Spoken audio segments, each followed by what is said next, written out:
어제 외통위에서 박진 외교부 장관이 출석을 했습니다. 야당을 중심으로 한일 정상회담 당시에 독도 영유권 문제를 거론한 것 아니냐라는 의혹이 제기됐습니다. 그러자 박진 외교부 장관은 우리 정부를 믿나 일본 정부를 믿나라며 이야기를 했습니다. 들어보겠습니다. 그 대목. 독도 문제, 한일 위안부 합의 이행 문제, 후쿠시마 오염수 수산물 문제에 대해서 대통령이 어떻게 답변했느냐 지금 답변 드리겠습니다. 거예요. 지금 말씀하신 독도 문제나 무슨 위안부 문제 정상회담에서 논의된 적 없습니다. 그리고 독도 문제는 잘 아시지만 우리 정부 입장은 일관됩니다. 고유 영토, 우리 대한민국의 고유 영토라고 하는 점은 그건 불변의 원칙입니다. 관방부 장관이 이렇게 얘기했어요. 독도 문제가 포함됐고 위안부 합의에 대해서 착실한 이행을 요구했다고 했고요. 의원님, 독도 문제에 포함된 적이 없습니다. 저 일본 말을 믿으십니까? 한국 정부 말을 믿으십니까? 일본 정부 말을 믿으십니까? 저는 일본 정부 말도 믿고요. 네, 일본 정부의 공식 브리핑을 믿습니다. 독도 문제나 위안부 문제는 정상회담에서 논의된 바 없습니다. 이번에 일본하고 저희가 정상회담을 하면서 당당하게 했습니다. 일본의 한 언론, 물론 일본 언론 보도도 갈립니다만 한 언론 보도가 독도 문제 그리고 위안부 문제 등이 거론됐다라고 보도를 함에 따라서 논란이 시작이 됐고 한 민주당 의원은 일본 정부 말을 믿는다 뭐 이런 얘기까지 지금 나왔습니다. 박진 외교부 장관 더 나아가서 강제 동원이 없었다라고 부인했던 일본 발언에 대해서 강력하게 항의와 유감을 표명했다라고도 밝혔습니다. 들어보시죠. 정부의 강제동원 해법 발표 이후에 3일 만에 일본 외무상은 강제동원 없었다라고 이야기했습니다. 명백히 잘못된 것이지요? 네, 그래서 명백히 저희 잘못된 것이지요? 외교 채널을 통해서 항의하고 유감 표시를 했습니다. 어떤 답변을 들었습니까? 답변 내용은 구체적으로 말씀드릴 수 없습니다만 구체적으로 일본의 국내 주셔야죠. 정치적인 상황도 관련이 있다고 생각합니다. 일본의 구체적인 상황 때문에 그렇게 말할 수밖에 없었다라고 직간접적으로 이야기를 했습니까? 역사 인식은 동일하게 하고 있었습니까? 강제 노동에 관한 조약상 강제 노동은 없었다. 뭐 이렇게 얘기한 걸로 제가 알고 있는데요. 급기야 이 외통위에서 대통령 탄핵도 언급됐습니다.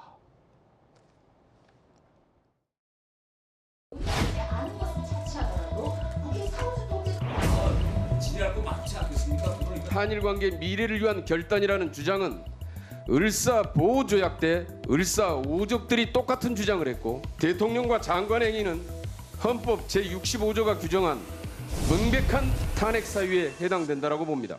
탄핵 말씀을 하시는데 이것은 제가 볼 때는 이건 심각한 인신 공격이고 명예훼손입니다. 정부의 정책 판단은 탄핵 사유가 아닙니다. 피해자의 어떤 틀 안에 있는 게 아니라 피해자가 먼저 화해 손을 내밀므로써 가해자의 사과 협력을 이끌어내자. 이게 김대중 대통령의 통큰 결단이고 결국 김대중 정신을 윤석열 정신을 만든 게 우리 대통령입니다. 동의하십니까? 동의합니다. 을사조약 얘기도 나왔습니다. 탄핵 사유다 이런 얘기까지 나왔습니다. 우리 정부보다 일본을 믿는다 이런 발언도 나왔습니다. 전주 의원님 어떻게 들으셨습니까?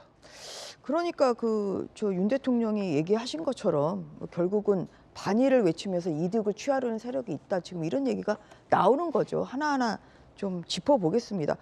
이재명 대표가 지난 주말에 대중 집회에서 이제 자위대 군합발이 한반도를 짓밟을 수 있다 이런 얘기를 했는데요.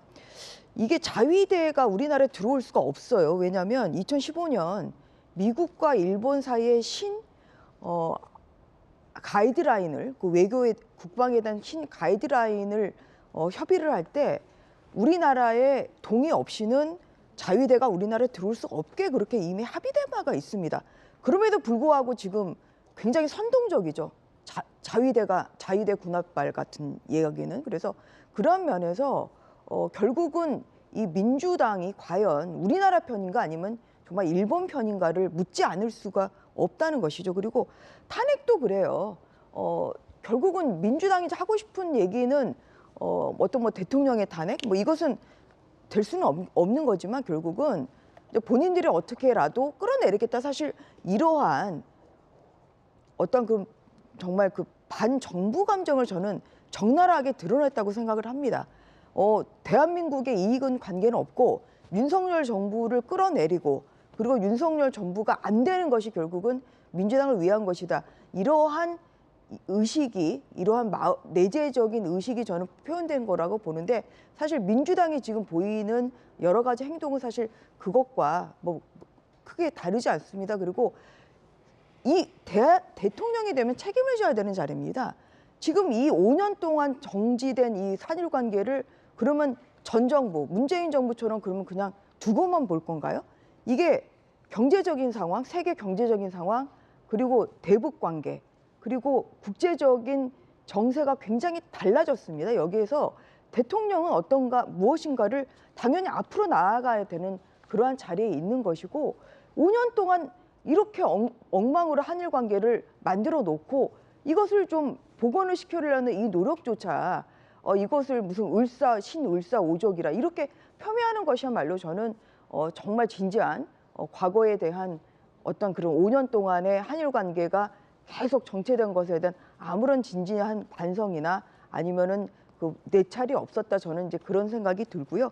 결국 이 5년 동안 이렇게 한일 관계를 방치한 것이 결국 일본 우익의 편을 저는 키워줬다고 봅니다. 그러니까 정제되지 않게 뭐 독도 문제 나왔다, 위안부 문제 나왔다 이러한 일본 언론에서 지금 이렇게 얘기를 하는 게 결국은 다음 달에 일본의 어떤 그 선거가 또 있습니다만 뭐 그러한 내부적인 요인도 있지만 결국 5년 동안 이 한일 관계 방치된 게 결국은 일본 우익의 이 강한 목소리를 더 강경하게 만들었다. 결국은 민주당은 결국은 일본 우익의 편이 아닌가 저는 지금까지 나오는 여러 가지 발언을 종합해보면 그런 생각이 들고요. 대한민국의 미래를 위해서 정말 민주당과 같이 한국 정부와 대한민국 정부와 그리고 여당이 같이 손잡고 나가야 되는 그런 협치가 필요한 시점이라고 생각합니다.